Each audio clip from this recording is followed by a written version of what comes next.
Assalamualaikum warahmatullahi wabarakatuh. Inilah 6 dosa yang jika dilakukan manusia, Allah segerakan azabnya di dunia sebelum akhirat. Dan 6 dosa ini bukan hanya disegerakan di dunia, tapi di akhirat pun dia diazab. Yang pertama, kedoliman. Kedoliman ini sangat dibenci Allah Subhanahu wa Ta'ala. Sebagaimana Allah berfirman dalam hadis qudsi, "Kuharamkan kedoliman kepada diriku dan kuharamkan kedoliman juga bagi kalian." Dan ada sebuah kisah yang menunjukkan kedoliman itu akan ada balasan langsung hukuman di dunia sebelum di akhirat. Kisah Hajjaj bin Yusuf As-Saqafi, seorang jenderal yang khatam Quran tetapi sangat kejam. Beberapa banyak nyawa para sahabat dan tabi'in yang dilenyapkan oleh dia. Jadi suatu ketika dia melakukan penyerangan dan menaklukkan kota Mekah dan Madinah. Ada seorang hamba yang soleh namanya Sayyid ibn Jubair radhiyallahu an. Sayyid ibn Jubair ini disiksa oleh Hajjaj ibnu Yusuf sampai akhirnya dia mulai diikat rantai mulai dari atas, yaitu dari leher, kemudian tangan, lalu kaki, dan dia mengatakan, "Wahai Hajjaj, kalau kamu ingin membunuhku silahkan, tapi tolong sekarang waktu sholat, aku mau sholat."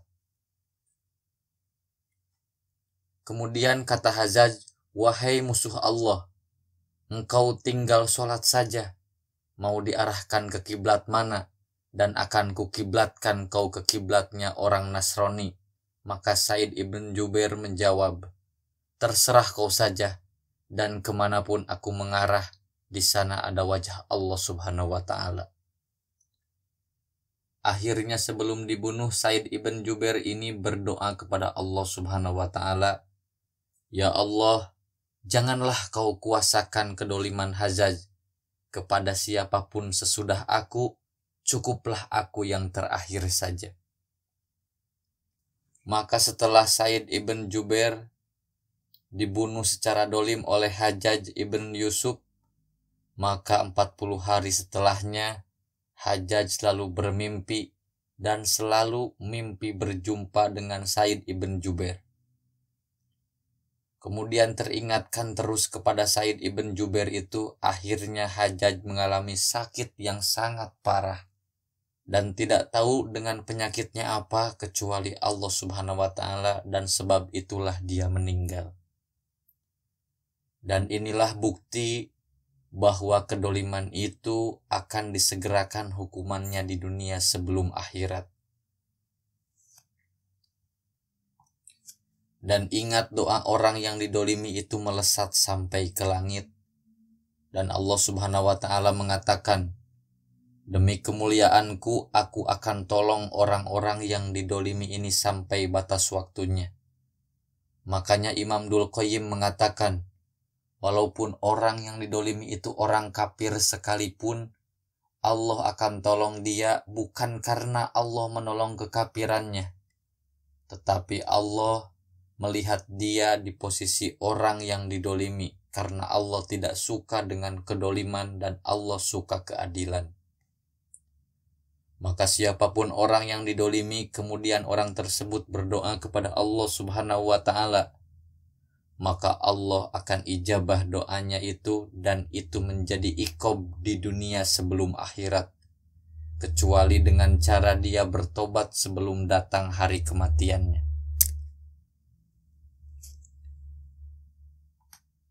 Yang kedua, yaitu orang yang memutuskan tali silaturahim. Dan yang paling besar memutus tali silaturahim yaitu ketika seorang anak durhaka kepada orang tuanya. Maka hukumannya akan disegerakan di dunia sebelum dihukum nanti di akhirat. Ma'asyiral muslimin rahimakumullah. Lihat cerita Jurez. Jurez ini durhaka kepada orang tua itu hanya karena dipanggil tak mau datang. Bukan lagi kerja. Jurez itu bukan lagi tidur, tapi lagi sholat. Coba bayangkan. Tapi masalahnya dia itu sholat sunat. Harusnya dia batalkan karena panggilan ibu itu wajib.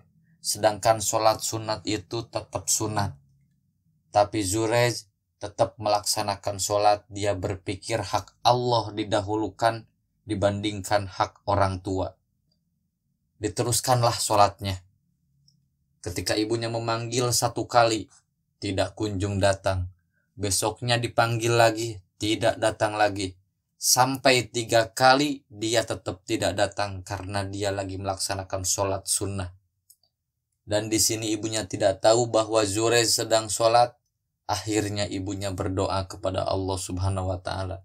Ya Rob, kalau Jurez seperti ini kepadaku dan tidak mempedulikan ibunya sendiri, jangan kau wafatkan Jurez sampai kau kirimkan pelacur untuk memfitnah dia.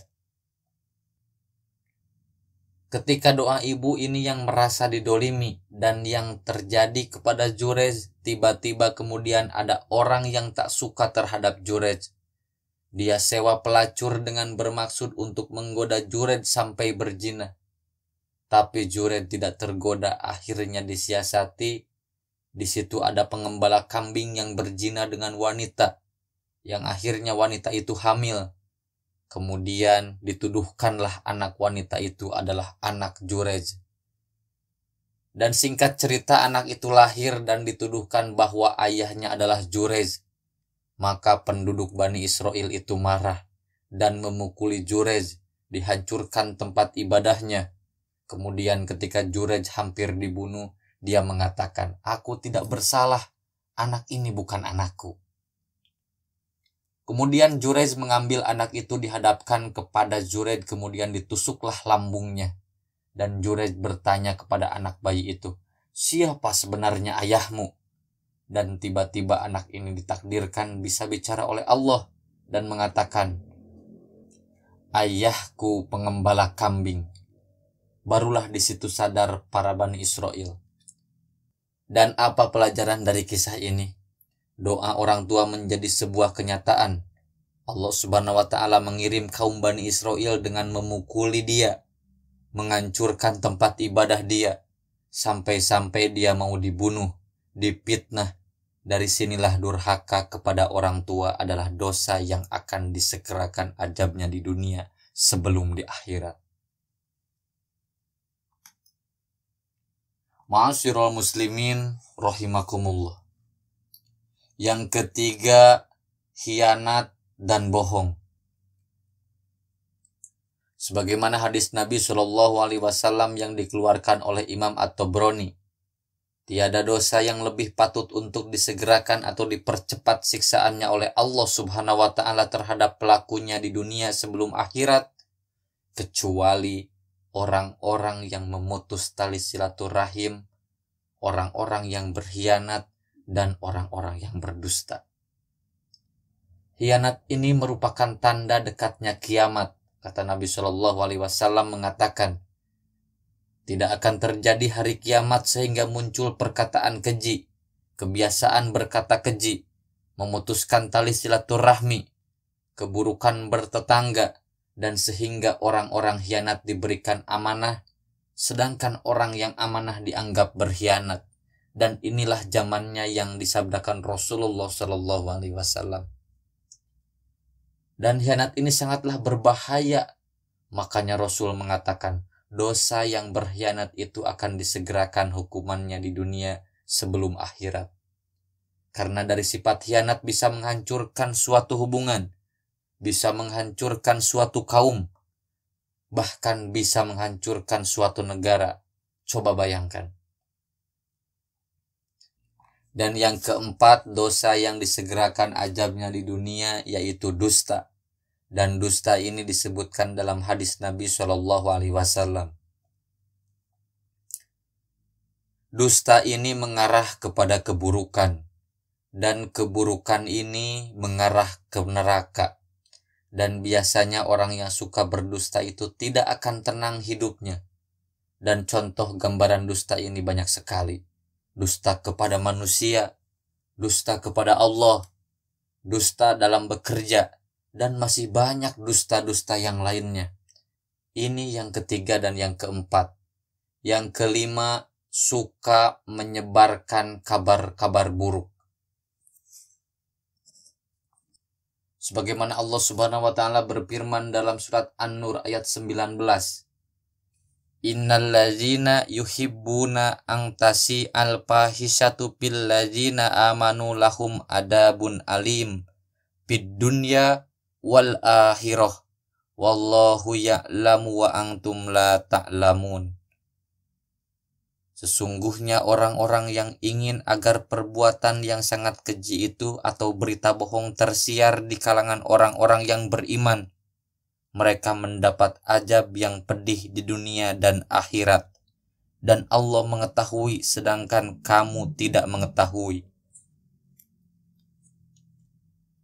Dan ini penyakit yang sekarang lagi menyebar di zaman sekarang ini. Apalagi sekarang ada media sosial, di mana orang-orang bisa dengan gampangnya menyebar keburukan. Dan orang-orang yang menciptakan keburukan dan menyebarkannya akan Allah azab di dunia sebelum di akhirat. Dan sekarang ini tahun-tahun politik, di mana kita semua bisa menyaksikan berseliwerannya berita-berita buruk, saling menjelekan, yang belum tahu benar atau tidaknya. Ma'asyiral muslimin rahimakumullah. Kemudian yang keenam yaitu kemunafikan.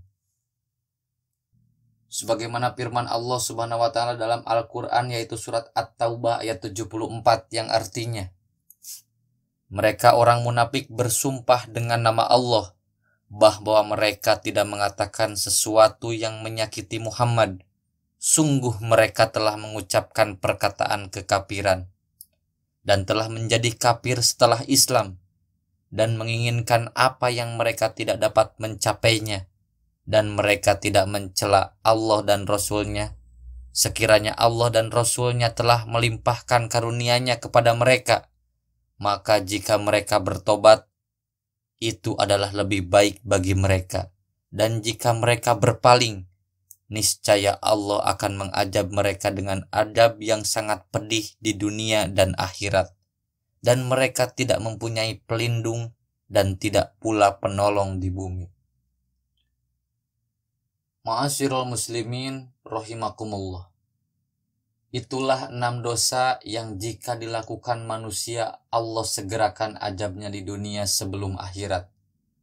Mudah-mudahan Allah Subhanahu wa taala melindungi kita dari 6 dosa tersebut. Amin. Wallahu alam. Semoga bermanfaat. Wassalamualaikum warahmatullahi wabarakatuh.